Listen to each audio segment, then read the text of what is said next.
Okay, it's a three-part video. Part 1 addresses the so-called downsides of the 6400.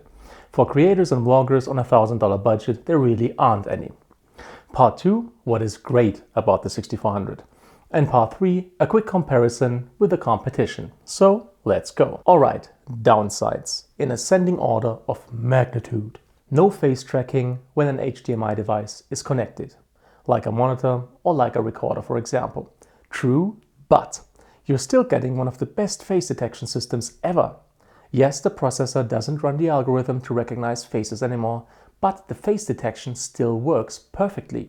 Still beats every competitor in the same price range and some cameras that are way more expensive. Bad battery life. Oh my god, it's so bad. Everybody's got like 10 batteries and the C batteries are much better anyway, which by the way is a totally invalid argument to make in the first place.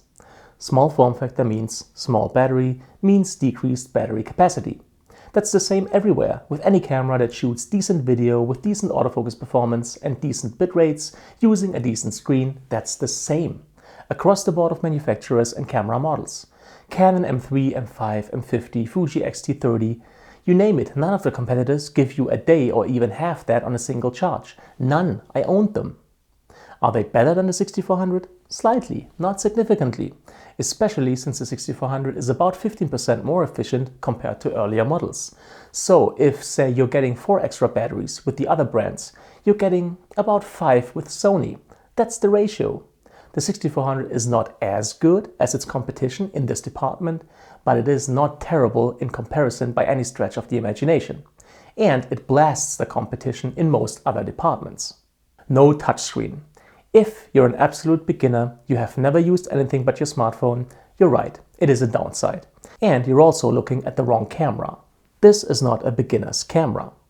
Number 1, you get function buttons, you get a function menu, and you get a customizable My menu. That is everything you need to quickly, precisely, and comfortably operate this camera.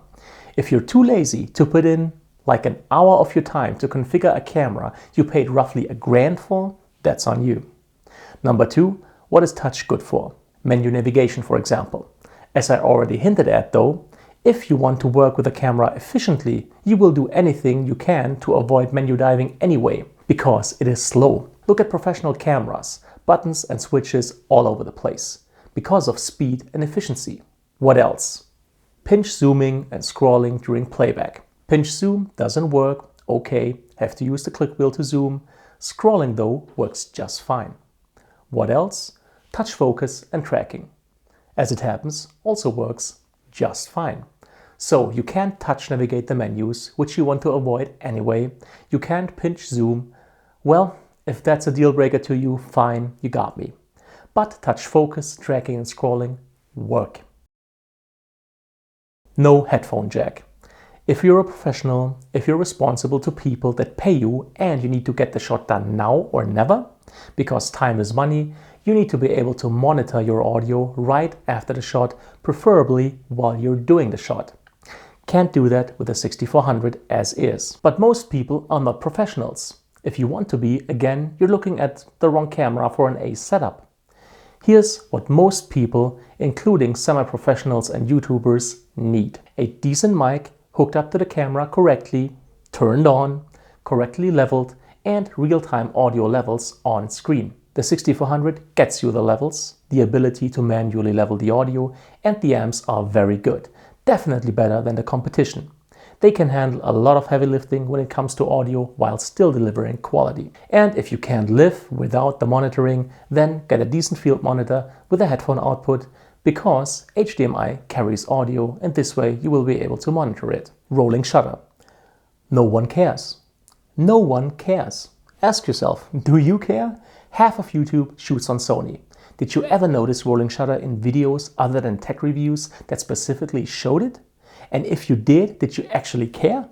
People care about honesty of your content, your willingness to share belief, truth and emotion, let's say. Not rolling shutter. Microphone versus flip-up screen. Vloggers always, and YouTubers that are a one-man or one-woman crew a lot of the time, want to see themselves from in front of the camera, want external audio, and want both at the same time. The flip out to the side screen is better for that, hands down. But There are so many hacks and workarounds for every budget imaginable and really any size of microphone. Some of you will simply use a lavalier that hooks up to the mic jack directly. Some will use a mini microphone. You have the cold shoe relocation option. Yours truly here, by the way, has a 3D printed version of that for you. You can use a special L bracket, you can use a cage, or a dozen other options to hook up a mic so it doesn't interfere with the flip-up screen. There is a solution for everybody out there. No IBIS, inbuilt image stabilization. Arguably the most influential vlogger of them all rose to fame using a 70D and a Canon 10-22, a completely unstabilized system. Cinematography part 2. Hold the camera steady. Try that one on for size. Number 2, IBIS is meant for photographers, people trying to hold the camera steady in their hands. It's not meant for videographers that want smooth motion. Number 3, if you need that kind of stabilization, get a stabilized lens. The 1650 kit lens, by the way, is stabilized, as is the go-to super wide-angle zoom for vloggers, the 10-18. Even a neck strap will help you out a lot.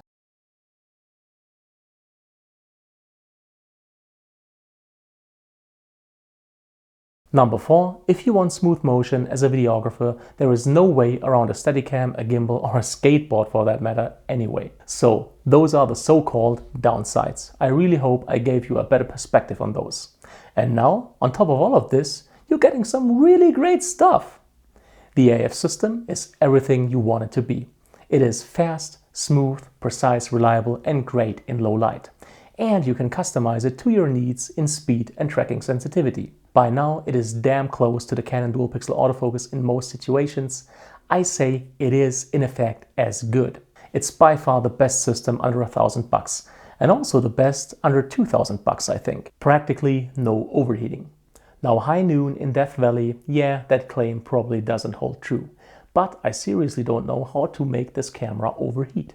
And let's face it, the percentage of people who need more than 60 minutes of continuous recording is pretty low, and generally they go for something different anyway. The 6400 is simply great. It's the first Sony camera where overheating really is a non-issue. Hand in hand with that goes no recording limit. You want to film events, recitals, speeches, the game, bring a large SD card and a big power bank and you're good to go. Podcasts, hangouts, use a dummy battery, run it off the grid completely, and you're done. And finally, you get a selfie screen. How great is that? A selfie screen on a Sony camera. Game changer as far as I'm concerned. You can now see yourself from in front of your favorite camera without any hassle. And the screen is now awesome. Doesn't dim when recording in 4K, doesn't dim at all. In fact, you're getting a sunny weather option that makes the screen usable in bright sunlight. Perfect. Color reproduction, or color science, has also greatly improved. The green tint is gone, which used to plague Sony cameras, at least within the APS-C line, for a long time. What you're getting from the A6400 is very comparable to the A7 III in fact, which is more than twice the price, body only. Smartphone remote control and interval shooting are integrated. No more extra money for time lapses and no dreadful installation or updating of the remote app via the camera. Super simple remote access and a fully working interval mode. Thanks a lot, Sony. And if you're into heavy post-production and look creation, you get it all. From cine profiles to S-Log 2 and 3 to HLG video. With the Sigma Trinity, you get the best third-party glass anyone has ever made for the E-mount YouTubers so far. The prices are insane, the autofocus performance is nothing short of native, and they are sharp, wide open at f1.4. Matte background blur and full frame look on APS-C right there. 4K at 24 and 25p, no crop, 30p with a slight crop, didn't even notice there was one until somebody told me actually. 1080p at 120 frames per second, focus peaking, zebras, histogram. So to start wrapping this up, here's part 3. Why not choose the competition? Why not, for example, choose the 6500? This one has IBIS, but the screen is useless outside shooting 4K and it doesn't flip anywhere. 6300? Well, don't use that one because it's an overheating nightmare. Why not the Canon M50? Price is very good, but it has a crop in 4K and no dual pixel autofocus in 4K. Image quality overall is not up to par with the 6400 and it's not future-proof. Samsung NX500, again, good price, but a crop in 4K, no mic input, and autofocus in low light isn't good. Fuji X-T30, better sensor, better colors, better sharpness, higher bit rates. Autofocus, not as good, no selfie screen. If, however, you don't need the selfie screen or the low-light autofocus performance, this one is actually the closest camera that I know of that is an actual competitor if better colors and a sharper image are more important to you than selfie screen and stellar autofocus performance in both good and low light. Okay, basically the 6400 is the best camera I ever bought. It is as simple as that.